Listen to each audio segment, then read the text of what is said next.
आप अपने आप को संभालिए पिताश्री। बस 14 वर्ष में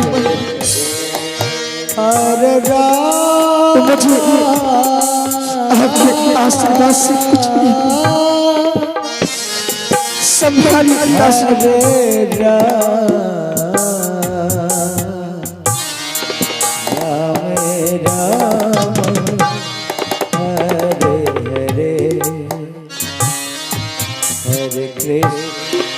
हरे कृष्ण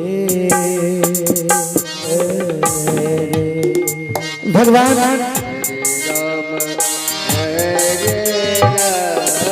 आज अपने जीवन को याद कर रहे हैं।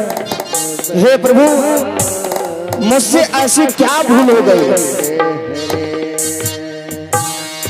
जो इतनी बड़ी सजा इस छोटी सी उम्र में, जिस उम्र में मुझे हंसना खेलना चाहिए, हरे राम खुशी मनाना चाहिए,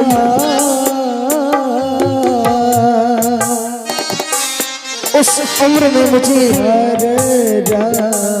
जंगल जाना पड़ेगा। जंगल में ना कहीं खाने का ठिकाना होगा, ना कहीं सोने का ठिकाना। कहाँ खाऊं कहाँ सो। कृष्ण कृष्ण मुझे किस जन्म की सजा दे रहे हैं।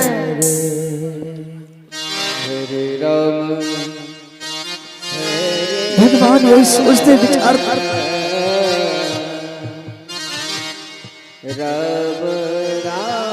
अपनी माँ कौशल्या से आदेश लेने जा रहे हैं।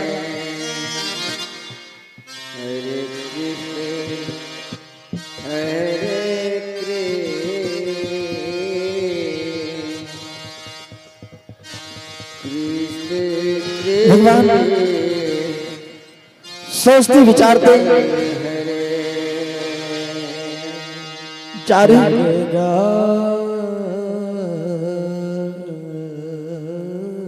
कि जब तक मैं अयोध्या में रहूं, एक कुर्सी का व्यवस्था करके सर दीजिए राजेश जी, क्योंकि पिताजी जब जब होश में आएंगे मेरा चेहरा देखेंगे, पिताजी अपने आप को नहीं संभाल पाएंगे। इसलिए मैं अति शीघ्र मां से आदेश लेकर मैं वन को चला जाऊंगा। यह सब तो कर्म का लिखा हुआ है, जिसके कर्म में जो लिखा होता है उसे भोगना पड़ता है। कल का राजा आज का वनवासी में हो गया। जंगल जंगल 14 वर्ष तक दर दर की ठोकर खा, फिर भी मैं पिता की वचन पालन करने जा रहा हूं। मुझे इस बात की खुशी है कि मैं पिता की वचन पालन करने जा रहा हूं। प्रभु यही सोचते विचारते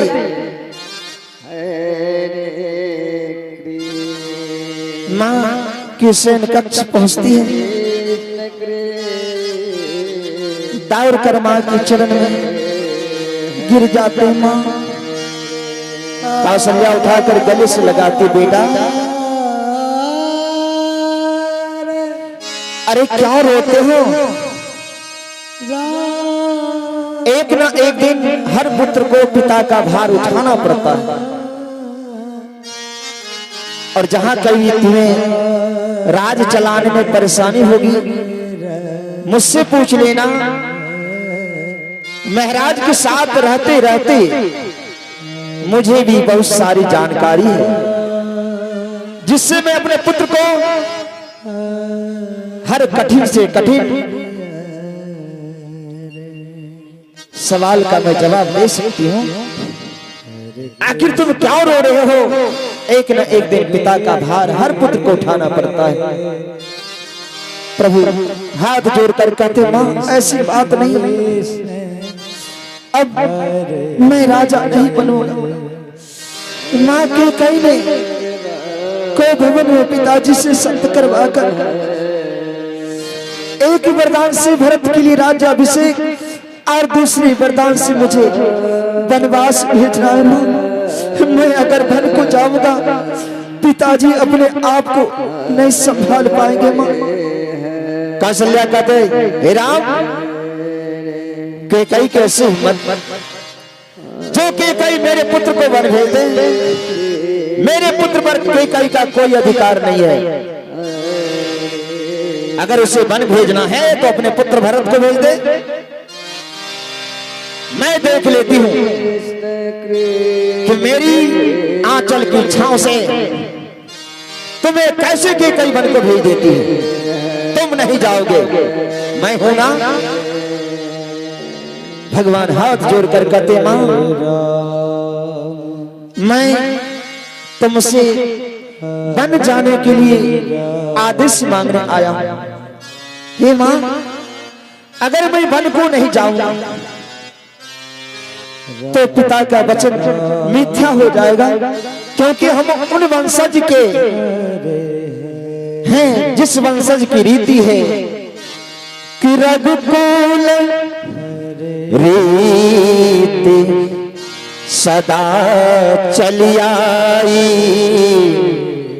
प्राण जाए पर वचन न जाए। ये मां, हम उस वंशज के हैं, उस कुल के हैं जिस कुल की रीति है कि प्राण भले चले जाए लेकिन वचन नहीं टलना चाहिए। मां, तुम मुझे आशीर्वाद दो मां कि मैं पिता के वचन पालन के लिए मैं वन को जाऊं और 14 वर्ष तक वन में रहकर पिता के वचन पालन करके मैं अयोध्या आऊं। तब तक के लिए तो पिता को संभाल कर रखना, क्योंकि पिताजी बहुत अधीर हैं, बहुत शोक की सागर में डूब चुके हैं, बेहोश रहते हैं। ठीक है बेटा, चलो मैं तुम्हारे पिताजी को समझा देती। हे बेटा, आज तूने मुझे अधर्म की पथ पर जाने से रोक लिया। मैं तो तुम्हें रोकने वाली थी, लेकिन तूने धर्म की दुहाई देकर मुझे अपने ज्ञान से समझा लिया कि आखिर तुम जिस पथ पर जा रहे हो वह पथ धर्म पथ है, जिसमें तुम्हारी गुणगान चारों युग में होगा। इसलिए बेटा चलो मैं महाराज को समझा लेता। देखो मां, पिता की दुर्दशा देखो। कौशल्या महाराज उठाते हैं,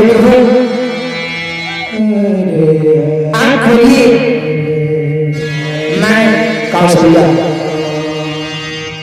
अपने पुत्र के साथ आई हूं।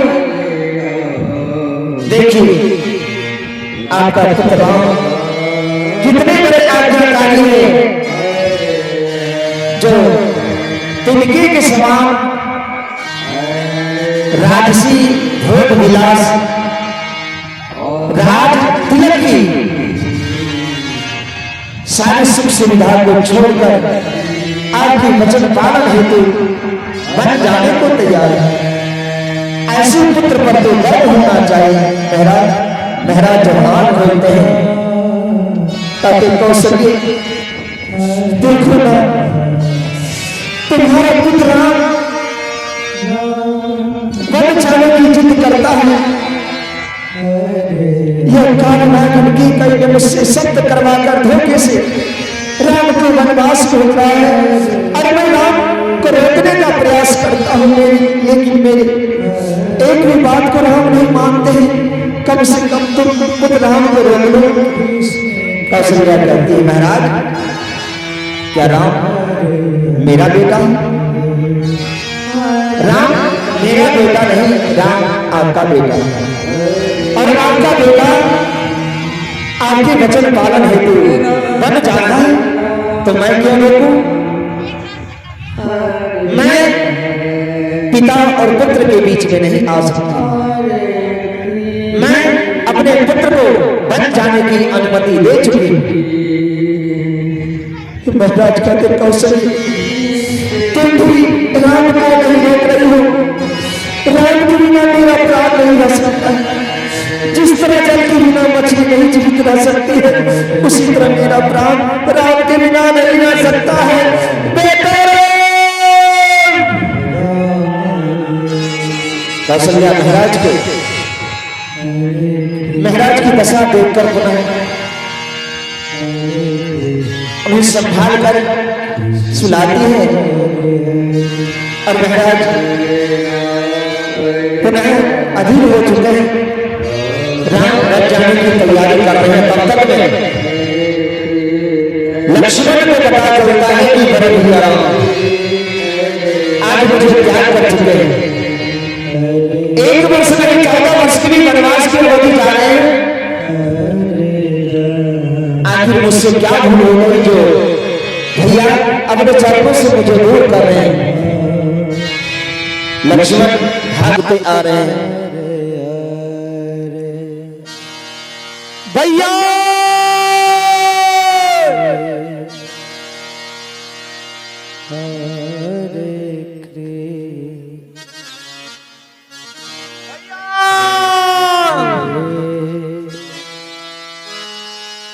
आप मुझे त्याग कर जा रहे हैं। मुझे अभागा से क्या गलती हुई, क्या भूल हुई। मुझे भी साथ ले चलिए, मुझे भी साथ ले चलिए। मैं आपके बिना अयोध्या में एक पल भी नहीं रह सकता हूँ भैया, एक पल भी नहीं रह सकता हूँ भैया। राम के कानों तक आवाज पहुंचते हैं। लक्ष्मण, क्या मेरे भाई लक्ष्मण लक्ष्मण आ रहे हैं। लक्ष्मण मैं यहां, तुम रो रहे हो। लक्ष्मण लक्ष्मण की नजर बड़े भैया के ऊपर पड़ते हैं। लक्ष्मण तुम्हारे आंखों में आंसू दौड़ कर लक्ष्मण चरण में गिर जाते हैं। भैया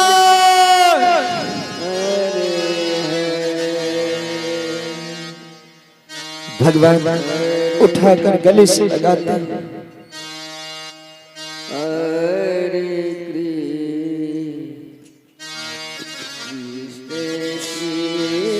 लक्ष्मण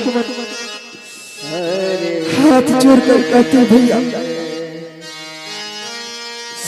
मैं तो आपके चरणों का सेवक बना। आखिर मुझसे क्या त्रुटि हुई जो आप मेरा त्याग कर रहे हैं। मुझे त्याग करके 14 वर्ष के लिए जा रहे हैं। भगवान समझाते लक्ष्मण वनवास तो सिर्फ मुझे मिला, तुम अयोध्या में रहना, सभी मां की सेवा करना। 14 वर्ष बाद में लौट आऊंगा। लक्ष्मण कहते नहीं, अगर आप मेरा त्याग कर देंगे तो मैं जी कर क्या करूंगा। मैं चिता सजाऊंगा और चिता में मैं जलकर भस्म हो जाऊंगा। दौड़ कर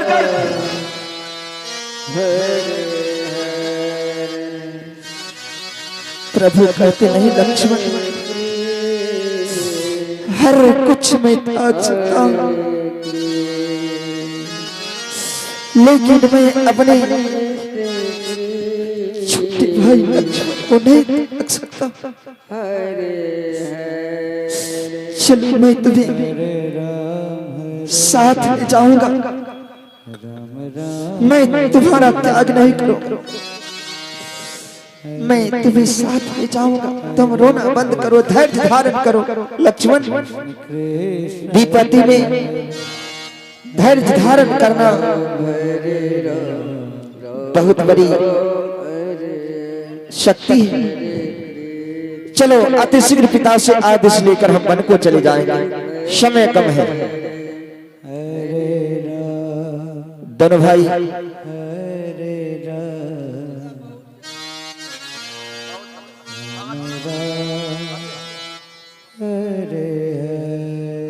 देखो दौड़ कर लक्ष्मण पिता के चरण में गिर जाते हैं।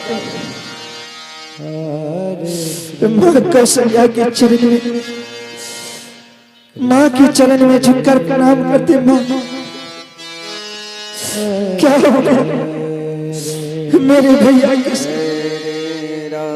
मैं भी वन को जाऊंगा, मैं भी जाऊंगा।